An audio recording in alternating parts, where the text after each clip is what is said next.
ভবিষ্যতের যুদ্ধক্ষেত্রে গুলি ছুড়বে না কোনো মানুষ, বরং সিদ্ধান্ত নেবে কৃত্রিম বুদ্ধিমত্তা বা এআই। অবিশ্বাস্য মনে হলেও সায়েন্স ফিকশন মুভির সেই ভয়ঙ্কর রোবট সোলজাররা এখন বাস্তবের পথে। আমেরিকা থেকে চীন সবাই এখন তৈরি করছে এমন সব কিলার রোবট যারা ক্লান্তিহীনভাবে 24 ঘন্টা লড়াই করতে পারে। এদের কোনো আবেগ নেই কোনো ভয়ের অনুভূতি।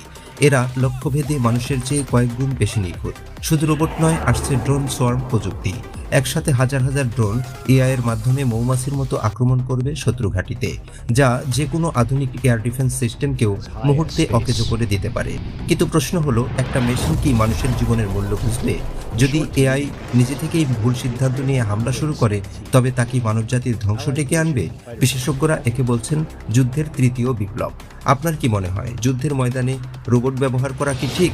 কমেন্টে আপনার মতামত জানান। আর সামরিক বিজ্ঞানের এমন রোমাঞ্চকর তথ্য জানতে ফ্যাক্ট ফাইল পেজটি ফলো করুন এবং আমাদের YouTube channel fact file subscribe করুন।